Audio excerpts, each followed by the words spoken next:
Hello guys, magandang araw. Welcome back po muli sa ating channel. Dalawang foreclosed properties naman ngayon ang ating i-feature. Itong dalawang units na to ay magkatabi lang sa isang subdivision.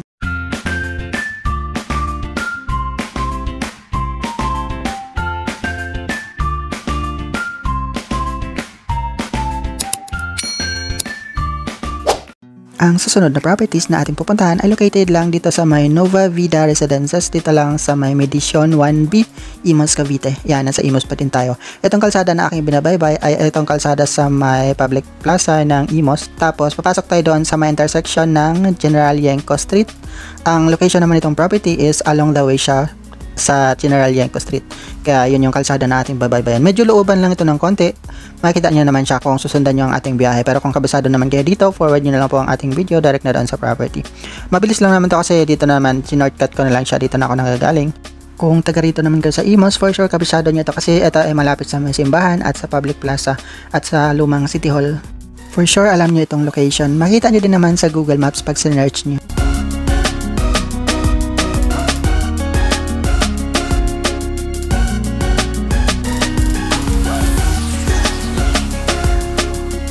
Ito na yung General Yenko Street. Yan, dire-diretso na natin to papunta doon sa entrance na kalsada, papasok ng subdivision. Maganda itong location ng properties at yung subdivision naman ay malinis. Sabi din naman ng nakabantay dito sa gate, naka-Maynila daw yung water supply dito. Pero ang sabi niya, hindi naman daw ganun ka-problemado yung tubig dito. Nawawala lang naman daw yung tubig kapag mayroong interruption. Yun, pwede nyo din itanong sa mga kapitbahay kung anong observation nila kung hindi kayo sure. Itong area naman ay sakop ng Imus pero possible kasi na yung source ng supply ng tubig dito na Maynila ay nasa Bacoor siya nakakonect. Kaya malakas yung supply niya. Sa Bacoor kasi hindi naman nawawalan ng tubig maliban na lang kung meron talaga interruption. Yun lang yung time na nawawala siya. Kung mapapansin nyo, medyo makitid lang din yung kalsada dito kaya prone dito sa traffic at ang mga bumabiyahe dito ay mga tricycle din kadalasan. Hindi ako sure kung may mga jeep ditong bumabiyahe pero makikita nyo naman siya. Yan. At itong tagos naman itong kalsada is palabas ito ng Kawit sa may Binakayan. Doon pwede din kayong mag-commute papunta doon at doon kayo sasakay kung babiya kayong Maynila. Mas okay din naman yung access nito ang kalsada na to.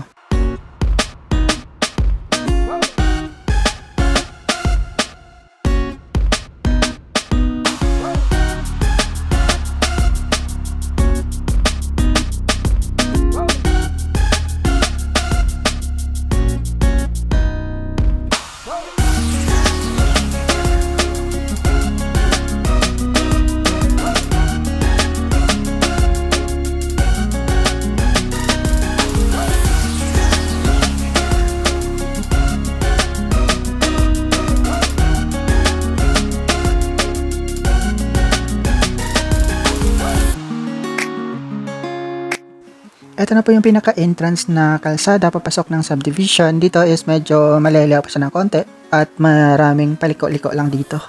Para naman sa mga commuters at walang sariling sasakyan, may mga tricycle naman ditong pumapasok sa subdivision. Ayan, makikita niyo siya. At yun, may terminal din ditong nakapila yung mga tricycle, di ba? Kaya okay na okay din naman yung access dito. Hindi ko lang sure kung magkano pa masaya. Hindi kasi ako nagko-commute tsaka hindi ko na din natanong. Itanong niyo lang kung gusto niyo kumuha ng property dito sa area. Yun nga lang is medyo may kakitiran yung mga kalsada dito kaya medyo abala din kasi may mga naka-street parking din ng mga kapitbahay. Kaya yun, hindi din natin talaga ma-control yung mga ganun kasi yun naman talaga yung common dito. Gawa nga ng mga bahay na tinipid yung space at walang enough space for parking.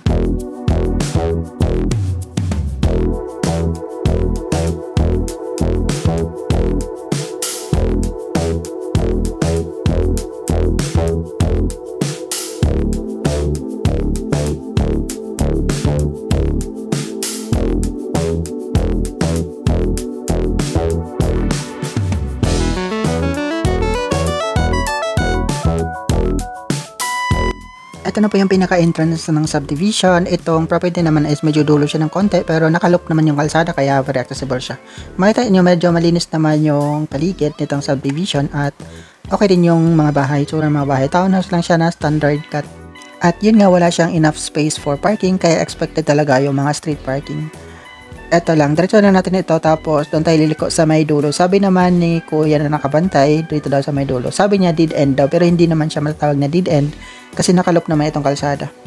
Marami na din daw nag-visit at tumitingin dito sa property kaya expected nyo na medyo maraming magbibid dito. Maganda din sa location, hindi daw dito binabaha sabi ni Kuya at maganda din daw yung supply ng tubig. Yun naman yung habol natin sa isang lugar. Yung hindi sasakit yung ulo natin sa stress. Di ba?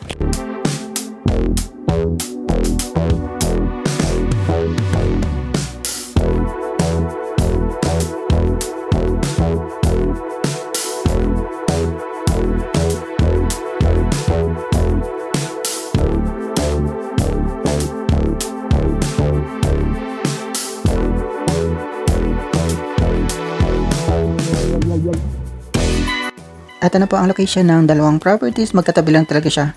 At yun, maliwalas naman yung space dito, yun lang ay meron naka street parking. Di ba? Pero maganda siya. Bare unit pa nga ito at hindi pa nga siya natitirhan, kaya expect nyo na medyo marami kayong ipapaayos. Eto, kung gusto nyo ng medyo malaking bahay, pwede nyo ibili itong dalawa para yun, magkatabi na. Sabay nyo siya pa-develop. Pero expect nyo, magiging dalawa yung title niyan kasi dalawang lot number yung pinaka-property. At doble din yung babayaran nyo kasi magiging doble yung price niya kung dalawa yung gusto nyo kunin. Diba? Pero at least malaki yung bahay nyo. Kung meron naman kayong budget, bakit hindi? Diba? Sa inyo na lang yun. Kung makikita nyo dito, meron pa nga siyang ng Meralco. Meron pa siyang kontador ng Meralco eh. Ito yung space niya sa harap, hindi siya talaga kasya yung parking. Siguro kung patagilid yung sasakyan, pero alanganin pa din talaga. Kasi may gutter pa siya eh. Kunti lang talaga yung pinaka-space niya. Tinipid. Ganito mga gantong subdivision talaga, tinipid yung space. Ewan ko, dapat kasi talaga dati, hindi pinapayagan yung mga bahay na walang parking. Pero yun nga.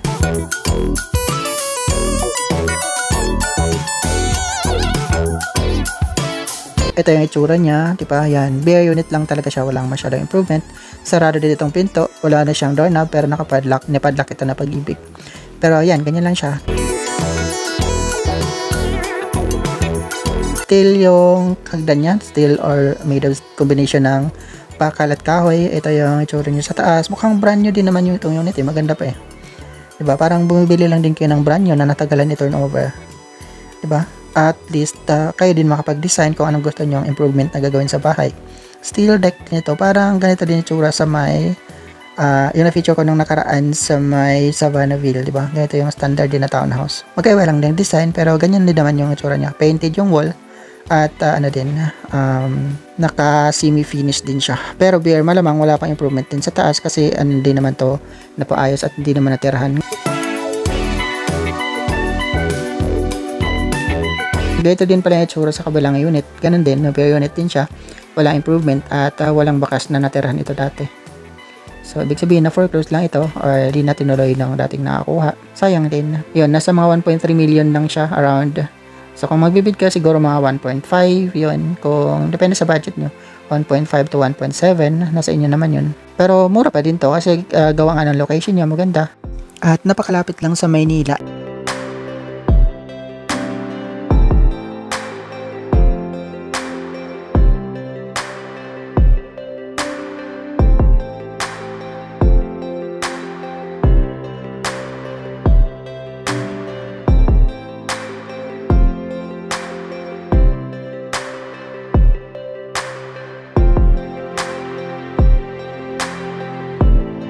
Itong property available sa first public auction under trans number OPA 1510011 na no discount tapos under siya sa online bidding. Ang period of acceptance ng inyong bid offer is from January 20 to 24 and then ang opening or bid offers is on January 28. Magkasunod lang naman yung property number nito. Ito ang property number 815-202-411-220066 at 0067. Ang property location is at Block 6, Lot 27 and 29, Nova Vida Residences, Medition 1B, Imus, Cavite. Ito ay dalawang townhouse na magkapareho ang sukat, merong lot area na 36 square meter and the floor area of 42 square meter. Ang minimum bid price sa Pag-ibig is pareho lang din, 1,361,400 and then ang gross monthly income na required based sa minimum bid price is pareho din, 23,949.64 at pareho din itong unoccupied properties.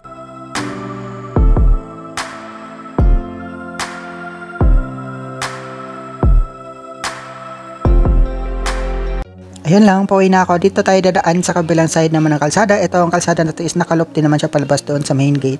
Kaya okay na okay yung access dito. Dito ko na lang din tatapusin ang ating video. Maraming salamat sa panonood. Hanggang next time po muli. Ingat tayo palagi and God bless. Good luck sa bidding.